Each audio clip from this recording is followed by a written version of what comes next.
A primeira pergunta de hoje é do ouvinte Rafael. Ele pede para o pastor falar a respeito dos calvinistas. Ele deseja conhecer um pouco melhor este grupo, pastor. João Calvino, o nome completo do cidadão francês, que viveu entre os anos 1509 e 1564, teólogo cristão, foi além na sua defesa da salvação pela graça, ele passou a demonstrar que Deus escolhe, ou melhor, elege, alguns para a salvação através da sua soberania, e Calvino, no afã de defender a salvação pela graça, em oposição à salvação pelas obras, criou outro segmento teológico onde a salvação decorre da soberania de Deus ante a inabilidade do homem fazer algo para ser salvo. Essa era a posição de Calvino, de onde surge o nome calvinistas. Oposto a esta concepção teológica, nós temos Jacob Arminius, que viveu entre os anos 1560 e 1609, teólogo holandês, acabou por discordar de que a eleição decorre da soberania divina. Arminius passou a defender que a eleição se dá através da presciência de Deus. Desde então, várias contradições persistem. Se a salvação decorre da soberania divina, onde está a responsabilidade humana? Se a salvação é pela presciência, continua sendo por obras previstas? Como resolver este entrave? E aí surgiram 5 pontos do arminianismo contra 5 pontos do calvinismo. E nós vamos expor os dois lados para que o nosso consulente tire a sua conclusão. Por exemplo, o arminiano ou os arminianistas, ele ensina o seguinte, que a vontade é livre. Então o arminianismo diz que a vontade do homem é livre para escolher ou a palavra de Deus ou a palavra do diabo. A salvação, portanto, depende da obra de sua fé. Já o calvinismo declara depravação total. O calvinismo diz que o homem não regenerado é absolutamente escravo de Satanás e por isso é totalmente incapaz de exercer sua própria vontade livremente para salvar-se, dependendo, portanto, da obra de Deus que deve vivificar o homem antes que este possa crer em Cristo. Segundo ponto do arminianismo, eleição condicional. O arminianismo diz que a eleição é condicional, ou seja, acredita-se que Deus elegeu aqueles a quem ele pré-conheceu, sabendo que aceitariam a salvação, de modo que o pré-conhecimento de Deus estava baseado na condição estabelecida pelo homem. Já o calvinismo, nesse ponto, prega ou ensina eleição incondicional. O calvinismo sustenta que o pré-conhecimento de Deus está baseado no propósito ou no plano de Deus, de modo que a eleição não está baseada em alguma condição imaginária inventada pelos homens, mas resulta da livre vontade do Criador, a parte de qualquer obra de fé do homem espiritualmente morto. Ponto 3. Arminianismo, expiação universal. O arminianismo diz que Cristo morreu para salvar não um em particular, porém somente aqueles que exercem sua vontade livre para, então, aceitar o oferecimento da vida eterna. Daí a morte de Cristo foi um fracasso parcial, uma vez que os que têm volição negativa, isto é, os que não querem aceitar, irão para o inferno, sempre decorrente da escolha que o homem faz, naturalmente. Quero-os, a misericórdia de Deus se apresenta. Não quero, Deus não força a ninguém a aceitar seu oferecimento. Calvinismo prega ou ensina expiação limitada. O calvinismo diz que Cristo morreu para salvar pessoas determinadas, que lhe foram dadas pelo Pai desde toda a eternidade. Sua morte, portanto, foi 100% bem-sucedida, porque todos aqueles pelos quais ele não morreu receberão a justiça de Deus, quando, porém, forem lançados no inferno. Arminianismo, ponto 4. A graça pode ser impedida. O arminianismo afirma que, ainda que o Espírito Santo procure levar todos os homens a Cristo, uma vez que Deus ama toda a humanidade e deseja salvar a todos os homens, ainda assim como a vontade de Deus está amarrada à vontade do homem, o Espírito de Deus pode ser resistido pelo homem, se o homem assim o quiser, desde que só o homem pode determinar se quer ou não ser salvo. É evidente que Deus, pelo menos, permite ao homem obstruir sua santa vontade. E o calvinismo, por sua vez, prega, ponto 4, graça irresistível.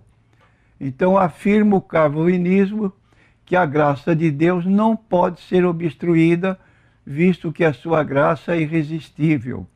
Os calvinistas não querem significar com isso que Deus esmaga a vontade obstinada do homem, como um gigantesco rolo compressor. A graça irresistível não está baseada na onipotência de Deus, ainda que poderia ser assim, se Deus o quisesse, mas está baseada mais no dom da vida, conhecido como regeneração.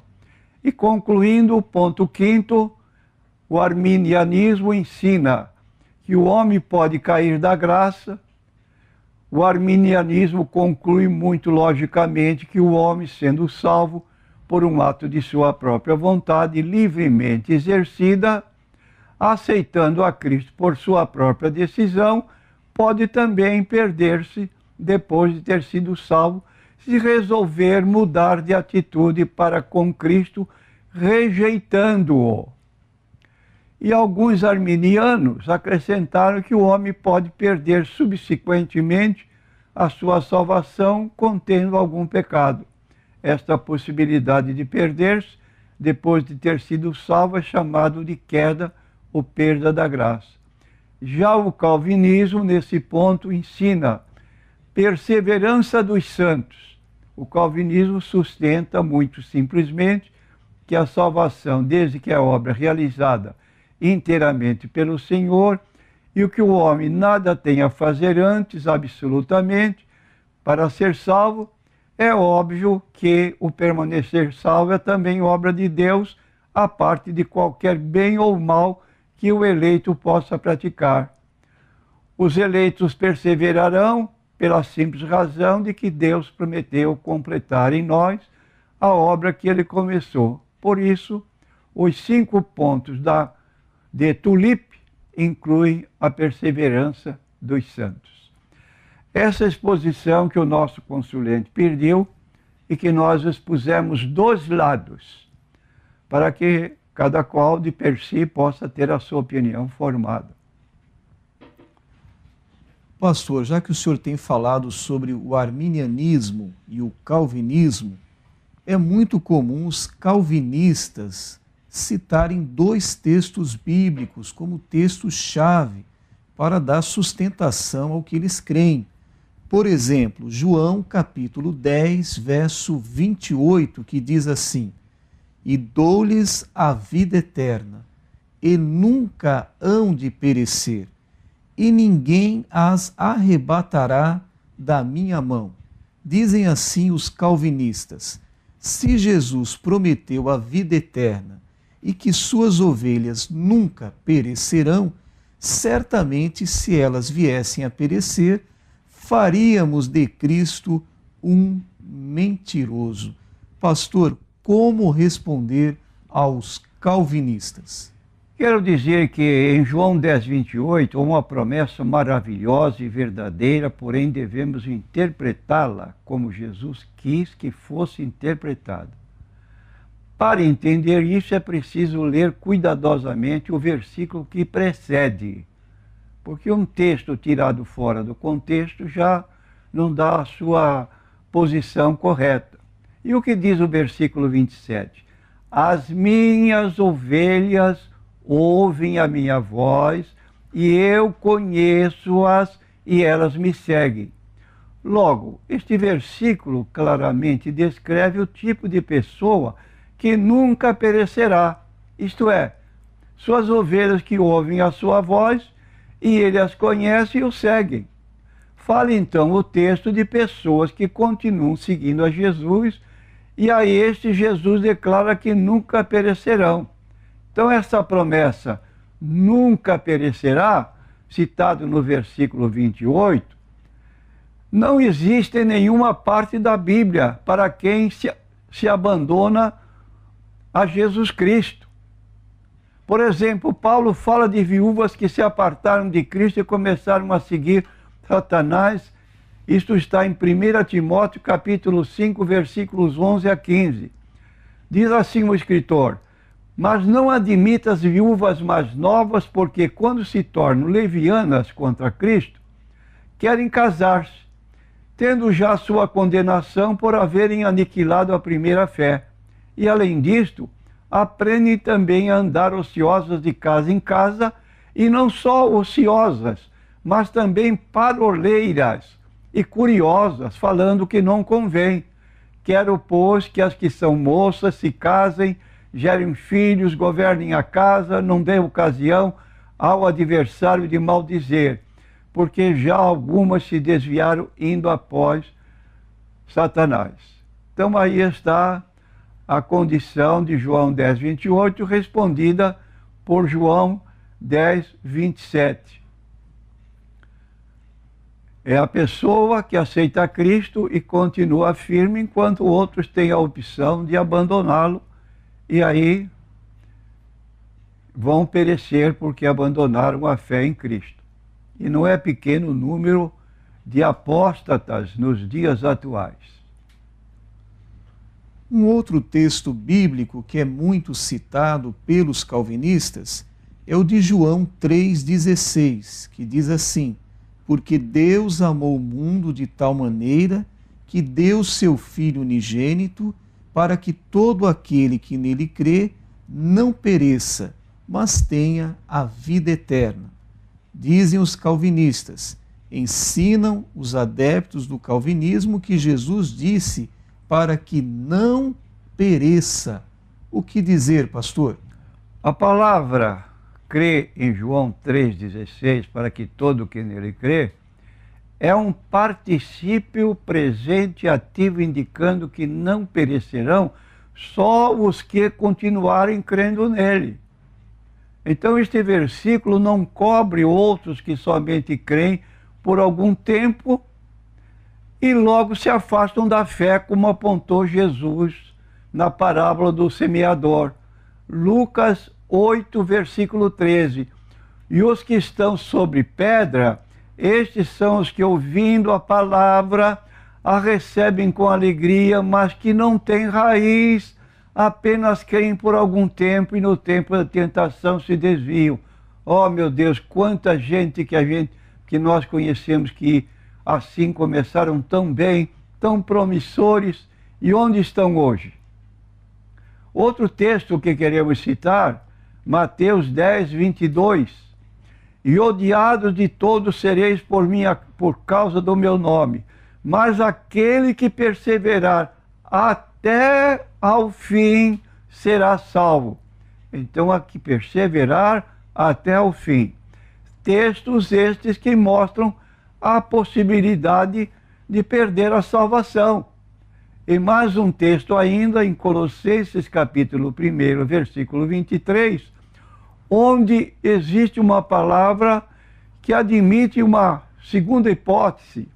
Se é a posição, na verdade, permanecerdes fundados e firmes na fé, e não vos moverdes da esperança do Evangelho que tendes ouvido, o qual foi pregado a toda a criatura que há debaixo do céu, e do qual eu, Paulo, estou feito ministro. Então aqui nós temos um condicional. Essas pessoas vão se salvar se permanecerem fundados e firmes na fé. Porque, infelizmente, dizemos e repetimos, muitos não permanecem firmes na fé. São cristãos por um tempo. E ainda lemos outra passagem de Hebreus capítulo 10, versículos 26 e 27, onde está escrito o seguinte: porque se pecarmos voluntariamente, depois de termos recebido o conhecimento da verdade, já não resta mais sacrifício pelos pecados, mas uma certa expectação horrível de juízo e ardor de fogo que há de devorar os adversários. Então aqui nós encontramos no nosso dia a dia pessoas que simplesmente, voluntariamente, por iniciativa pessoal, para ser bem claro, resolveram deixar o Evangelho. Estão afastados da fé, como disse o apóstolo Paulo em 1 Timóteo 4:1, e o Espírito diz que nos últimos tempos alguns apostatarão da fé, dando ouvidos a espíritos enganadores e a doutrinas de demônios. São os que são apanhados pelas seitas. Paulo está prevenindo, e há pessoas que fazem assim. Ainda queremos citar 2 Pedro capítulo 2, versículos 20 a 22.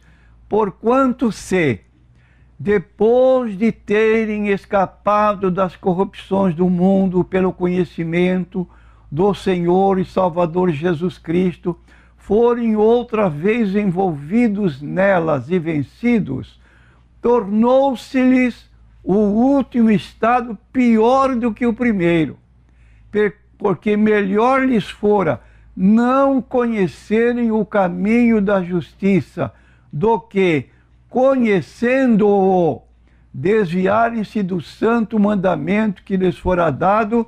Deste modo sobreveio-lhes o que por um verdadeiro provérbio se diz: o cão voltou ao seu próprio vômito, e a porca lavada ao espojadouro de lama. São palavras acres, mas estão registradas na Bíblia Sagrada para quem quiser ler. A próxima pergunta é do ouvinte Noé. Ele diz assim: pastor, quando Jesus morreu, foi às profundezas da terra e foi libertar os santos. Esses santos eram os que estavam no Hades? Quem eram os santos, pastor? Em primeiro lugar, quero dizer que Seol, Hades, palavra hebraica e palavra grega. Seol se encontra 66 vezes no Antigo Testamento e Hades encontra 10 vezes no Novo Testamento. Todas as 10 vezes foram citadas pelo Senhor Jesus Cristo. Então este Seol no hebraico e Hades no grego significa mundo invisível dos mortos. Não tem nada a ver com sepultura. Seitas propositadamente aniquilacionistas procuram trocar o sentido da palavra Seol e Hades para sepultura.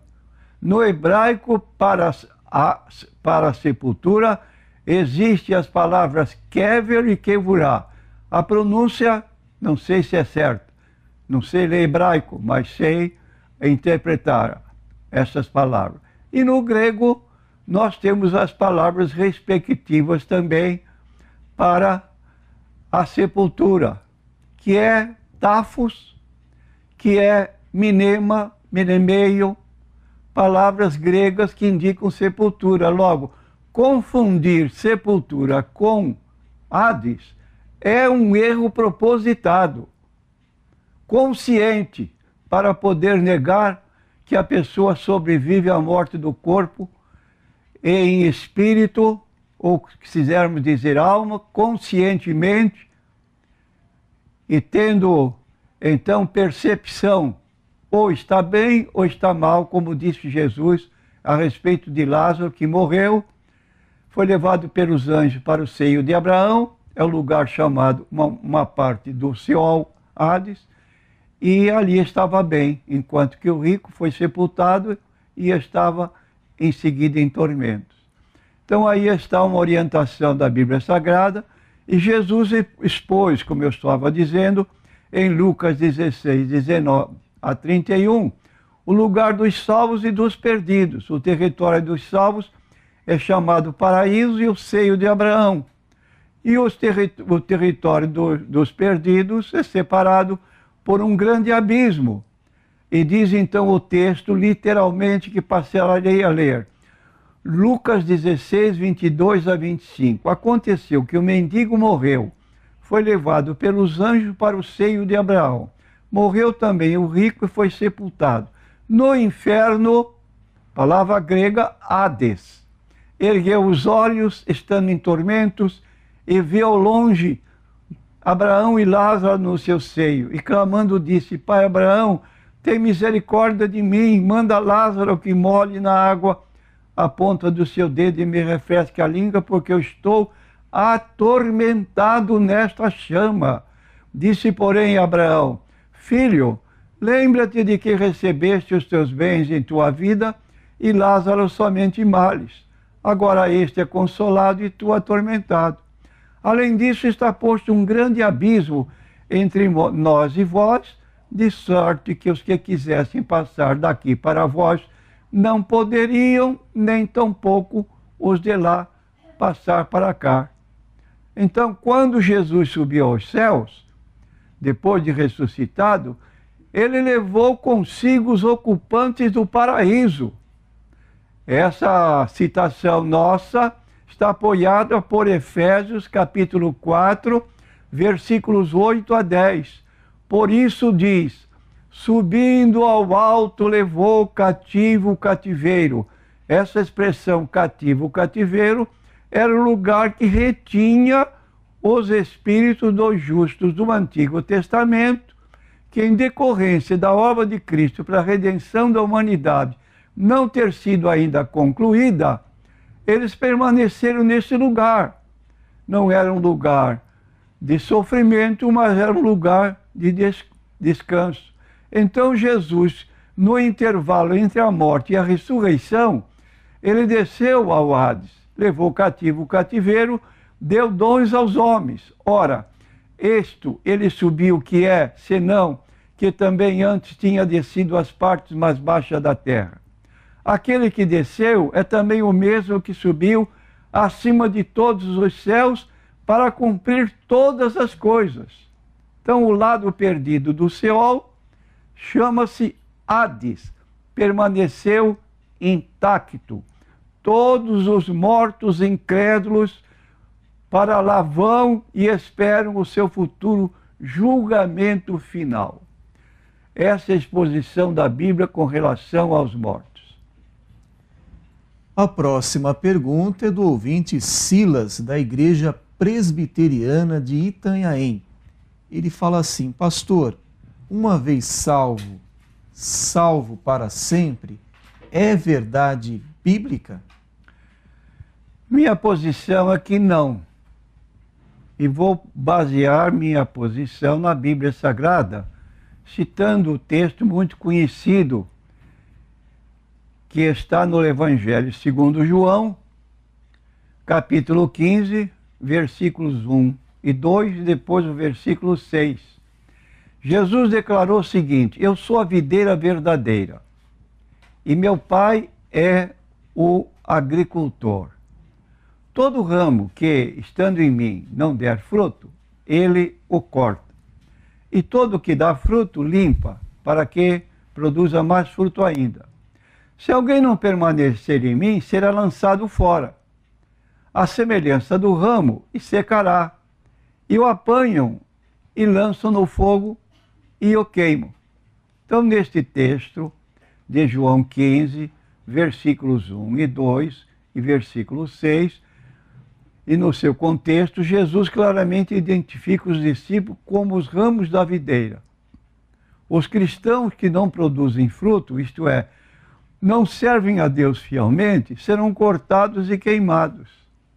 Portanto, se depois de terem escapado das contaminações do mundo mediante conhecimento do Senhor e Salvador Jesus Cristo, se deixam enredar de novo e são vencidos, tornou-se-lhe o último estado pior do que o primeiro, pois melhor lhes fora nunca tivessem conhecido o caminho da justiça do que, após conhecê-lo, voltarem para trás, apartando-se do santo mandamento que lhes fora dado. 2 Pedro, capítulo 2, versículos 20 a 21. Seria difícil imaginar uma afirmação mais clara da possibilidade de uma pessoa cair e de perder a sua salvação. Pedro comparou o servo de Deus que se desvia de um cão que retorna para comer o seu próprio vômito, e o porco lavado, ou a porca lavada que retorna para o lamaçal. Se fosse impossível perder-se depois de ter sido salvo, então todas as advertências da Bíblia sobre a possibilidade de se perder a própria salvação seriam desnecessárias.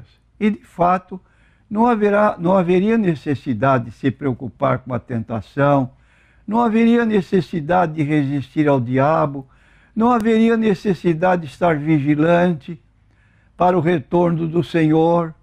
Deus não desperdiça palavras. Quando adverte, é porque o perigo é real.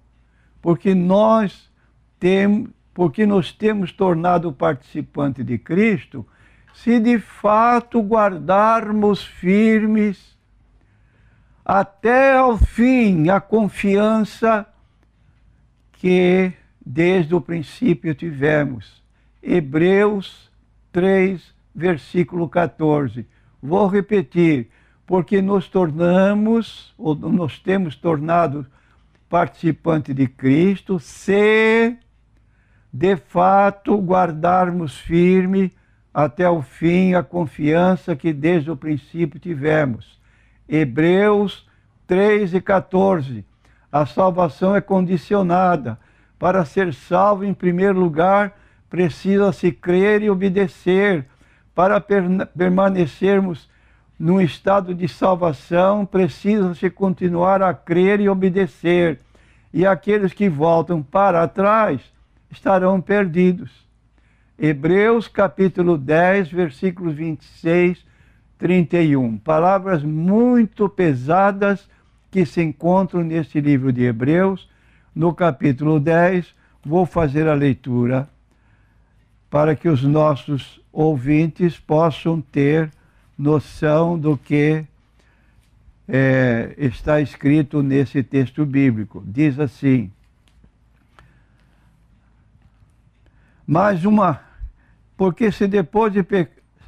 porque se pecarmos voluntariamente, depois de termos recebido o conhecimento da verdade, já não resta mais sacrifício pelos pecados. Estou lendo em Hebreus 10, versículo 26 em diante. Mas uma certa expectação horrível de juízo e ardor de fogo que há de devorar os adversários. Quebrantando alguém a lei de Moisés, morre sem misericórdia só pela palavra de 2 ou 3 testemunhas.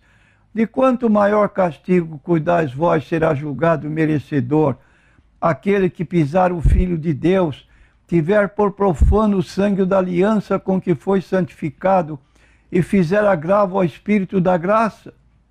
Porque bem conhecemos aquele que disse: minha é a vingança, eu darei a recompensa, diz o Senhor, e outra vez o Senhor julgará o seu povo.